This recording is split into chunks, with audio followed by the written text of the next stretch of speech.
internet to psychoanalytic take, a format in which I psychoanalyze a work of art. And today we're going to be analyzing Amadeus, film directed by Miloš Forman, based on a play by Peter Schaefer. So, full disclosure, I haven't seen the play, I've only seen the movie. And the movie isn't a recanting of real events. It's more a fictionalized version of the so-called rivalry between Salieri and Mozart. I'm saying fictional because even though, from my understanding and research I've done after watching the movie, there was somewhat of a rivalry. It was completely blown out of proportion by the movie, in which it's basically its main focal point and it's very strong. However, I do think that the movie does it in a very clever way. So basically, I'm going to be going into the depth of the movie and of my psychoanalytic take. However, before we begin, I need to make this very clear that I'm not psychoanalyzing Salieri the man, nor Mozart. The real people I'm not going to be talking about. I'm only going to be talking about their fictionalized version of this movie. So this was to make it very clear. So, very interestingly enough, this movie is very prone to a psychoanalytic interpretation, because basically the whole premise of the movie is that before his death, which is going to happen quite soon, Salieri is offered a confession by a priest, and that confession is fundamentally the moment in which Salieri is going to be talking about his life and the sins that he did wrong and that he feels he needs to confess. However, what's going to be very interesting, and it's something that the film ends on, so I'm going to spoil everything, right? But it ends on the fact that we cannot know if Salieri is telling the truth or if he's been delusional due to the dementia he's suffering, as it was attested that in his last year of life he did suffer from dementia and was internalized in a psychiatric asylum. So very fundamentally, the film is gonna ride on that aspect of him, creating a doubt and an ambivalence. However, what we're going to do is analyze the story of Salieri. So very, very interestingly enough, basically Salieri went to composition because he loved it. But his own father, Salieri's father, was very much against. He did not want him to invest into that craft. He did not want him to have that career, thinking that basically it was worthless. And he even says that Mozart, that was already known when Salieri was a child, because Mozart was a prodigy that's basically from the very start of his life, or very early on, started music. So he was a very gifted child. So there was already rumors. And the father of Salieri compares Mozart to basically a clever monkey or a trick monkey, and completely devaluing the love that Salieri could feel for the craft. And basically Salieri is going to make a pact with God, saying that he wants to be free to create music for him, but he wants to basically be able to achieve that. And in a sad turn of events, basically Salieri's father dies. I mean, I say sad because that's a normal reaction, but for Salieri it's a form of freedom. Because what's going to happen is that from his father's passing, he's going to be free to do that craft. So here it's very interesting to already see that the center stage is set for the father figure, which a father figure is going to be central, because first and foremost, the priest offering the confession is literally a father, right, in Christian and Catholic faith. Secondly, God is also the father, and he's a father beyond the father, and we can think that there is a form of confusion that the real father is replaced by God, right? So this is going to be important for the continuation. So Salieri becomes very successful, a very talented man, and he becomes himself one of the main composers for basically the emperor, Joseph II. And basically, he then learns about Mozart and even gets to see him. And here is the first break in Solari's perception of the world, because up until then, for him, creating music, and music was basically almost a form of reverence towards God, towards the Almighty Father, a way of basically showing one's faith. And what's going to happen is that the idea is going to come collapsing when he sees Mozart, because Mozart, even though he's a musical genius, in terms of behavior, he has a very problematic behavior that Salieri basically sees him as a sort of basically a sort of trash individual in a way, that basically like a pig, and he hates who Mozart is. However, the talent of Mozart is undeniable, and when he reads his compositions, he's like, this is the voice of God speaking through him. And how Ferrari is going to consider this is that basically God is mocking him. That yes, God gave him talent and a sort of, how can I say, prestige, but it's nothing in comparison to Mozart. And very interestingly enough, the envy that Ferrari is going to feel is going to condition him for the rest of the movie. What's also very important is that Ferrari does not even compete with Mozart. Like, he doesn't even try and outshine him or outperform him. It's very interesting to see that from the get-go he sees Mozart as the cut above him. Like, there's no way of competing. So what's going to happen is that Ferrari isn't going to try and be better or create something superior to Mozart. He's going to internalize that Mozart is a cruel form of mockery of God towards him, that God in a way is humiliating him through Mozart, that Mozart is just a messenger of God's humiliation. This is very interesting because from a psychoanalytic perspective, what we can understand is that the father figure, the father that mocked and despised music, comes back through God in Mozart. And I think that here we can see that this is virtually what the father figure was basically not repressed, not thrown into the unconscious of Ferrari, but quite the opposite, foreclosed as a Lacanian vocabulary, i.e. father was completely expelled from the unconscious and comes back through Mozart that is persecuting Ferrari. And Ferrari sees Mozart not really as a rival, but as an insult. He's seen him as basically a father figure that has come to mock his very existence. A mockery that is reinforced through the movie because Mozart is going to overtly mock Ferrari and his compositions, and his gestures and his posturing. So, in a way, Ferrari basically feels persecuted by Mozart, but it's a persecution that's also going to lead to fascination. He's going to be fascinated by him.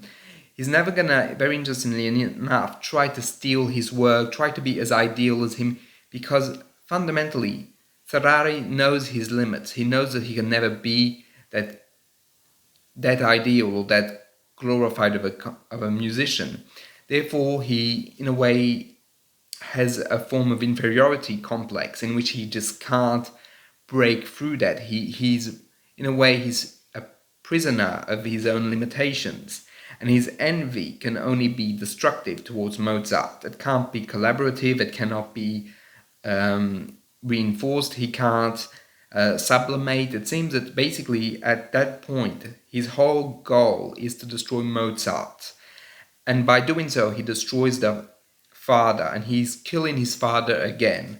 One can think that Solari is basically re-spiraling, that he basically, the event of the death of his father even though it was an opportunity, unconsciously it was highly traumatic, that he was granted his wish, but it was through destruction. Therefore, at this moment when Mozart comes into the court of Joseph II, it's once again the father coming back to him. Un retour dans le réel, as we would say in French, i.e., the reality is shown to him. That basically the father figure is coming back through Mozart, and that's something that's intolerable, and he has to be killed once again. So Ferrari is going to basically try and destroy Mozart, but that destruction is very interesting because it also comes with an underlining of love.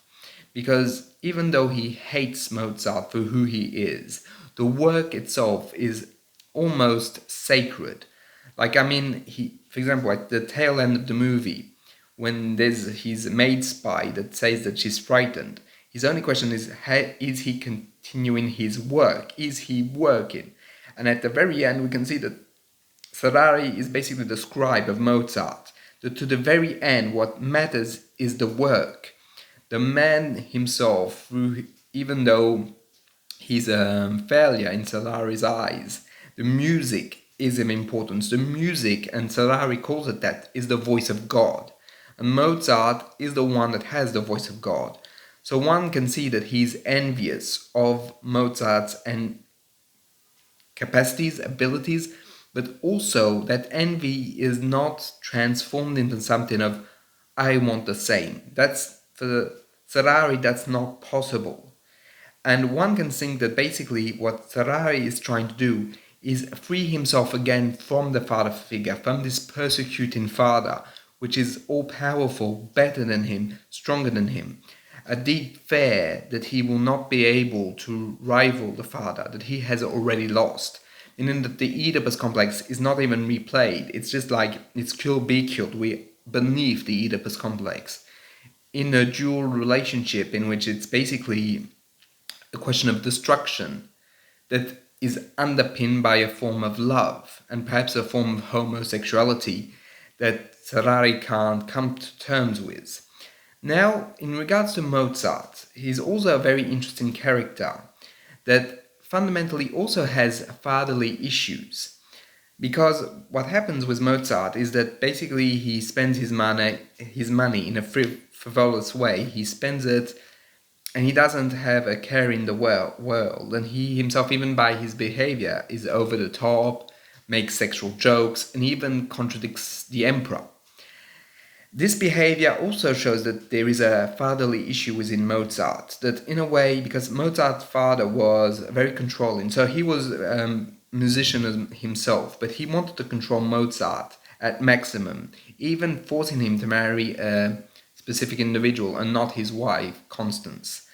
So the father was very controlling, and we can see that in Mozart's behavior, everything is to try and get his freedom. Mozart wants to be free, like that's his big wish.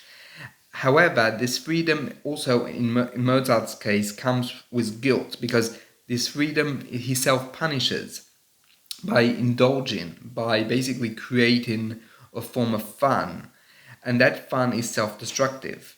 And we can also think that basically when he loses his father, that's when Mozart starts to spiral down. Because there's no more this father figure that used to be there to control and to regulate him, he just falls into dysregulation with alcoholism, with basically partying and so on and so forth, and with money. So therefore, one can think that Mozart on an unconscious level was calling to his father to basically regulate him, and without the father, he's not able to self-regulate. The only regulation comes in the form of this mysterious unknown that is Solari in a mask, that basically incarnates a form of death. And Mozart is very upfront about it, that the requiem that the masked individual is asked him to basically write is going to kill him. And this is very interesting because fundamentally, it's as if basically Ferrari was using the music, what Mozart and himself love, to destroy Mozart. However, that destruction is linked with a fantasy of eternity and of being remembered forever. Because as is stated earlier in the movie, creations are there because they represent the immortality of humankind. And that form of immortality is something that Sarari is deeply aware of, because as he's not in his old age, he points out, his music is being played less and less, that he's fading into obscurity, whereas Mozart is still continuing to shine through and to be played and performed. Therefore, the more and more he realizes that he will not have eternity.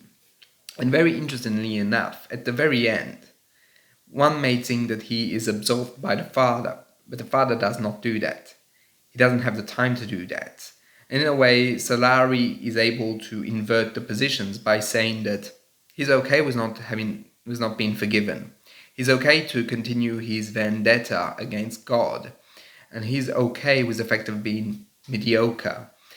And he, in a way, takes the role of the father at the very end, saying, I forgive you. I am the same patron of mediocrity. I.e., he's the one that failed. And he finally accepts the fact that he has failed.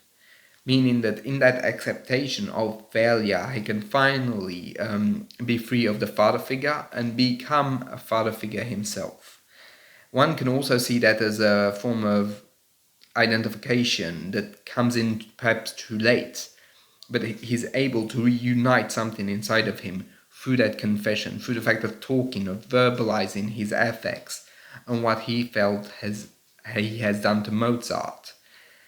And very interestingly enough, the film is very, I think, brilliant in the fact that it creates a form of doubt of, is this really true? Is that just what he really did, or is that the construct of a dying man suffering from dementia? So it's a very interesting perspective, one that is, I feel, of immense importance. And finally, as my last interpretation would be that fundamentally this movie is about the father figure as its repressive framework of how true men are trying desperately to be free of their father, but also to be able to appease them, to be able to give them a form of ending and a form of basically separation from the father figure, but failing in both ways. Solari, because he himself is in a vendetta and sees sins as an insult to his ideal and his narcissism, meaning that he has to fight back and try and struggle, and it's him versus God, which implies also megalomania. But him against God does not mean separation. It just means to be in conflict. But conflict is also a form of attachment. And for Mozart, it's more about appeasing a father that will never be satisfied, that always aims to more and more, and that by his frame imposes and prevents Mozart from being free. And Mozart, even though he seeks freedom, cannot detach from that father and unconsciously calls for him through his addictions and self-destruction in order to have his father try and save him. So in a way, the father figure is so very central in this work, and I found it to be highly interesting from a psychoanalytic perspective. So I hope you basically found this interesting. If you have anything you would like to add, feel free to do so in the comments. I'll see you in the next one.